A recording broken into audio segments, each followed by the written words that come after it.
So Brussels sprouts are close to my heart. I had a grilled cheese truck where I kind of considered us as equally Brussels sprout salesmen as I did grilled cheese salesmen because we sold so many of them. Famous recipe is the fried Brussels sprouts. Fried Brussels sprouts seasoned with salt, white pepper, and drizzled with agave. So you get this crunchy, a little bit bitter, sweet, and salty kind of combination. And it's just out of this world. I don't care if you love Brussels sprouts or you hate Brussels sprouts. For Christmas, we do this really indulgent version of, I guess you could say, double fried Brussels sprouts, where we deep fry it and make them just how we would on the cart, but then we would then take it a step further and finish cooking the Brussels sprouts in crispy bacon, butter, and shallots. So that's what we're gonna do today. We're gonna recap the fried Brussels sprouts I did, which was like maybe my first or second recipes I actually did on this channel, and the video sucks. And then just create a really indulgent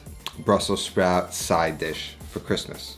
But before we get right into it, I know you're asking yourself, the hell is this? This is my new line of Christmas time merch. It's a sprig of thyme. You see? You get it?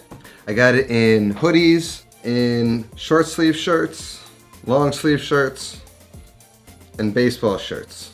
You have until Friday the 14th to order them to get them in time for Christmas. Otherwise, order them and you'll have it for next year. But I just wanted to plug that really quick. And let's just get right into it. First up, let's cut up some shallots. Just gonna cut them the same way we did last episode. Take off the tops, take off the bottoms, and then slice it along the shallot.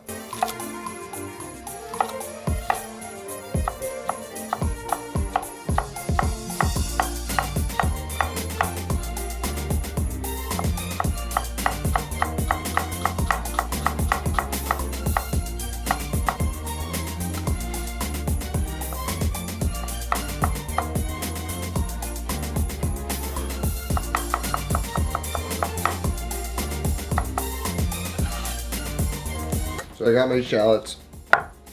So now we want to cut our Brussels sprouts. See? Brussels sprout. We used to get cases of these things and have to just cut and quarter these by the case full. And there's a lot of people who are saying you got to cut off this little woody edge right here. And it's like, if you want to do that, that's totally up to you. But we literally never once did that, and no one ever complained of a woody end when we cooked them. So I don't really advise doing it. It's sort of a waste of time, especially if you have a lot of them. So we're just gonna quarter them. You can have them, but they're so dense they're not gonna cook properly even if you have them. So you have to quarter them. Just like that, and as they cook, they will sort of sprout open like that. And it's delicious. So we're just gonna go through and quarter our Brussels sprouts. This brings back such memories.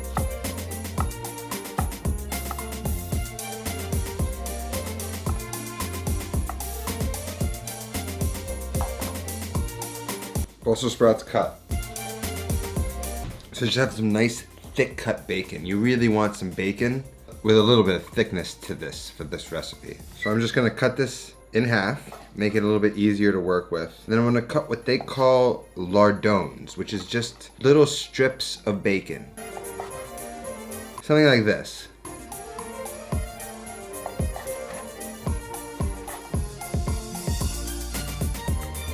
Got my bacon. So now I'm just gonna make my salt and white pepper mixture. Just like a couple pinches of that, a couple pats of that. Maybe 2 parts salt to 1 part white pepper. I really can't remember what ratio we used in the cart. That smells about right. And then I have my agave. So I have my salt and white pepper, which is what our seasoning dust was when they came out of the fryer, and then we drizzled with agave.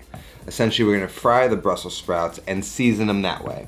So now we need a vehicle to fry in, and I have this big Dutch oven, and I have a thermometer hooked up to it. When frying Brussels sprouts, you want to fry it at a lower temperature, around 325, as opposed to like a 350 to 375 French fry kind of temperature. Like I said, they're dense, so they need to cook tad slower than a normal fried recipe. So I just got like the cheapest oil I could find, which is a canola oil. Alright, 1 quart wasn't enough, so I have, unfortunately, a little bit more expensive sunflower oil. I'm just gonna mix it. Sunflower oil has a high smoke point too. But you really don't need a ton of oil. Just enough to get the tip of the thermometer in there is fine. So now I always keep the bottle, and what you can do is strain the oil back into the bottle once it's cooled, and you can use it for Brussels sprouts a few more times. Can't really use it for anything else with Brussels sprouts because the flavor is so intense. The oil just becomes like a Brussels sprout oil. I also use this to discard oil. So once I'm done with it, if I'm not gonna reuse it, I put it back in the bottle once it's cooled, and I just toss the bottle. So that's sort of how I manage oil. I'm gonna get this on the stove, wait till it gets up to about 325.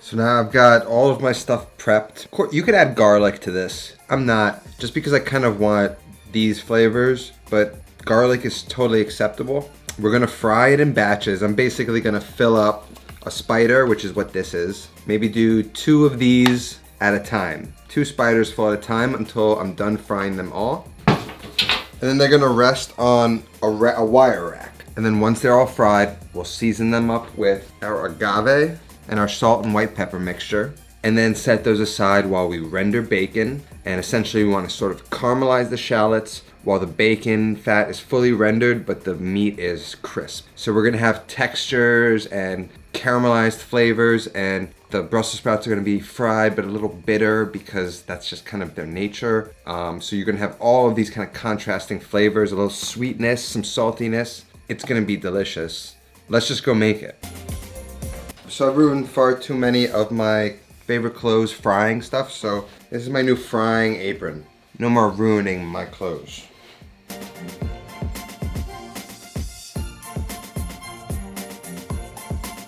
So when you drop Brussels sprouts into hot oil, there's about a 3-second period of an explosion of spitting moisture that's in the Brussels sprouts. So be very careful and cautious and make sure nobody's around when this is happening.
The recipe is loud, it's dangerous, it's messy, it's oily. It makes no sense.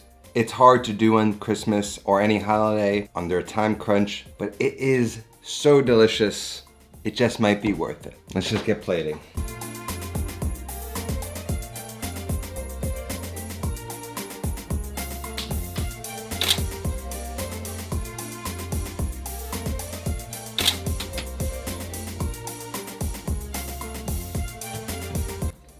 Crazy. Everything works so well together. The fried Brussels sprouts are a tried and true winner. And of course, when you add some butter, some bacon, some onions, it just gets even better. The tricky part is like timing it, because you kind of don't want the onions to really burn before the bacon gets crispy, and you don't want the bacon to get too crispy while the onions don't get any caramelization. So you kind of got to work it a little bit. I'd say once you can see bacon beginning to brown and kind of getting there towards like the last quarter of the way, then You can add the onions. And I will say, you're gonna wanna fill it up about a quarter of the way with oil because there's a huge dispersion of oil. And just to be extra safe, don't go higher than a quarter of the way up in the pan full of oil, just to be safe. But like I said, guys, this isn't like super easy or stress-free. If you've never had my fried Brussels sprouts, then you should really give them a shot, especially if you think you hate them. On the cart, we had a 70% conversion rate. Every person that walked by the cart, we made try one Brussels sprout, whether they liked it or not. And 70% of the time, when somebody didn't like Brussels sprouts before they tried one, they liked it after. So give it a shot. Think about doing this for the holidays, and I think you're gonna be pleasantly surprised.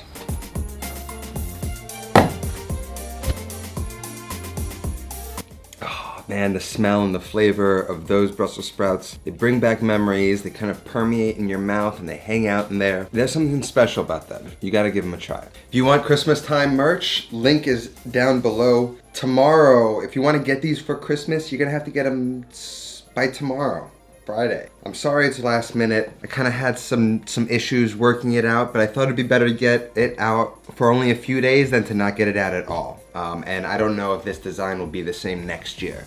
So if you want to get this, gotta pull the trigger now. Holiday plan of attack has been dropped. I'll leave a link down to below. The price is now $10 instead of $15 for the last few weeks of the holidays. So go check that out if you want.